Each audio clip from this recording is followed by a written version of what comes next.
நண்பா தளபதி ஃபேன்ஸ் எல்லாத்துக்குமே வணக்கம். சப்ஸ்கிரைப் பண்ண தளபதி ஃபேன்ஸ் வந்து சப்ஸ்கிரைப் பண்ணிக்கங்க நண்பா. நேற்று வந்து ஜனநாயகன் படத்தோட ஆடியோ லான்ச் வந்து நடந்திருக்கு இல்லைங்களா? சன் டிவி வந்து வேற மாதிரி வந்து அடி வாங்கியிருக்கீங்க, போன அடி வாங்கியிருக்கு. அது மட்டும் கிடையாதுங்க, காவியா மாறன் தெரியும் இல்லைங்களா? கலாநிதி மாறனோட பொண்ணு காவியா மாறன், அவங்களும் மண்டு போட்டு போல வந்து பொழந்திருக்காங்க. யாரை பொழந்திருக்காங்க அப்படின்னா அவங்க சம்மந்தப்பட்டவங்களை வந்து பொழந்திருக்காங்க. என்ன விஷயம், எதுக்காக வந்து இப்போ சன் டிவியில் வந்து இவ்வளோ மிகப்பெரிய அடி வாங்கியிருக்கு? காவியா மாதவன் வந்து ஏன் இப்படி புலம்பிட்டு இருக்காங்க, அவங்களையே வந்து எல்லாம் போட்டு விமர்சனம் பண்ணுறாங்க அப்படின்றத வந்து பார்க்கலாம். ஃபர்ஸ்ட் ஆஃப் ஆல் வந்து ஜனநாயகன் படத்தோட ஆடியோ லான்ச் அப்படின்றது வந்து நேற்று வந்து ஜீ தமிழ் வந்து போட்டிருந்தாங்க இல்லைங்களா? சன் டிவியில் வந்து பராசக்தி படத்தோட ஆடியோ லான்ச் அப்படின்றது வந்து போட்டிருந்தாங்க. அது மட்டும் கிடையாது, சந்திரமுகி படம் அப்படின்றது வந்து போட்டிருந்தாங்க, ரஜினி படம் அப்படின்றது போட்டிருந்தாங்க.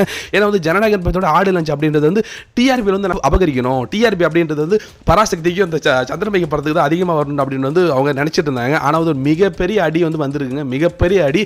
சன் டிவி வரலாற்றிலே வந்து இப்படி ஒரு அடி அப்படின்றது வந்து சன் டிவி வந்து வாங்கினதே கிடையாது. நான் வந்து இப்போ ஒரு சார்ட் வந்து போடுறேன், அந்த சார்ட் வந்து பாருங்க, நேத்துக்கான அந்த சார்ட் தாங்க அது.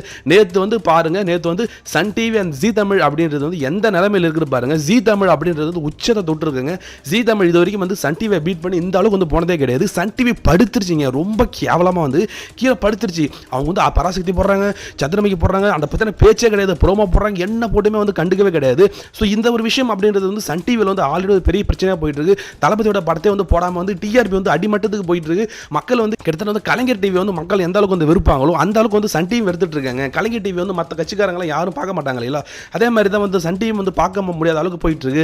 இப்படியா போயிட்டு இருந்துன்னா சேனல் இழுத்து மூடிட்டு தான் போகணும். சன் டிவி தான் தமிழ்நாட்டில் நம்பர் 1 சேனலாக இருந்துச்சு. இப்போ விஜயை பார்க்கச்சிட்டு வந்து யாருமே வந்து பார்க்கறது இல்லைன்ற மாதிரி வந்து காவியா மாதவன் வந்து கலாநிதி மாறன் வந்து சொல்லியிருக்காங்களா, ஏன்ப்பா அந்த மாதிரி வந்து பண்ணிட்டு இருக்கீங்க, படம் போடலாம் இல்லைங்களா? வந்து அரசியல் படம் போடுறது கூட ஒரு நார்மலான படம் வந்து போடலாம் இல்லைங்களா? இப்போ வந்து விஜய் படம் போடாமல் வந்து நம்ம சேனல் அப்படின்றது இந்த அளவுக்கு போயிட்டு இருக்கப்பா அப்படின்ட்டு வந்து அவங்க வந்து ரொம்ப ஃபீல் பண்ணி வந்து புலம்பிருக்காங்களாம். இப்படியே போச்சுன்னா வந்து சேனலை வந்து க்ளோஸ் பண்ணிட்டு தான் போகணும், வழியே இல்லைன்ற மாதிரி வந்து சொல்லியிருக்காங்களாம். அது மட்டும் கிடையாதுங்க, நேற்று வந்து பராசக்தி படத்தோட அந்த ஒரு ட்ரைலர் அப்படின்றது வந்து திடீர்னு வந்து விட்டுருந்தாங்க சன் டிவி யூடியூப் சேனலில்.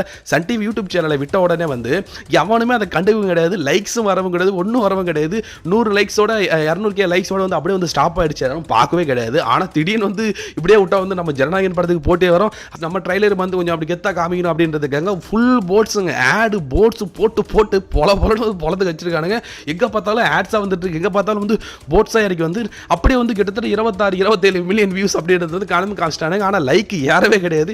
லைக் ஏறாமல் வந்து, ஏன்னா நம்ம வந்து கிட்டத்தட்ட வந்து 1.2 லைக்ஸ் வந்து வாங்கியிருக்கோம். அது தமிழுக்கு மட்டும் தான் சொல்கிறேன். மற்ற லாங்குவேஜில் வந்து 200K 300K அப்படின்னு வந்து டிவியில் கிட்டத்தட்ட 55 மில்லியன் வியூஸ் அப்படின்றதெல்லாம் வாங்கியிருக்கும். நம்ம வந்து அவ்வளோ லைக்ஸ், அதாவது மக்கள் பார்த்தா மட்டும் தான் லைக்ஸ் ஏறும், மக்கள் பார்க்கலன்னா லைக்ஸே ஏறாது. நான் போடுற வீடியோவில் வந்து மக்கள் நிறைய பேர் பார்த்தீங்கன்னா லைக்ஸ் வந்து போடுவீங்க, லைக்ஸ் தளபதி ஃபேன்ஸ் வந்து போட்டுவீங்க. தளபதி தாங்க வேற லெவல் சம்பவம் பண்ணிட்டு இருக்காரு. ஆன்லைன் போக்கில் வந்து அடிச்சு தூக்கிட்டு இருக்கு, மலை மாதிரி போயிட்டு இருக்கு. பராசக்தியை அவனுக்கு கண்டுக்கவே இல்லை, தீய சக்தியை வந்து கண்டுக்கவே கிடையாது. திமுகவோட படம் அப்படின்றதாலே அந்த படத்தை எல்லாம் வெறுக்க ஆரம்பிச்சிட்டாங்க. ஸோ இதை பற்றி நீங்கள் என்ன நினைக்கிறீங்க, மறக்காம கமெண்ட்ஸில் சொல்லுங்கள். சப்ஸ்கிரைப் பண்ண தளபதி ஃபேன்ஸும் சப்ஸ்கிரைப் பண்ணிக்கங்க நண்பா. தேங்க்யூ.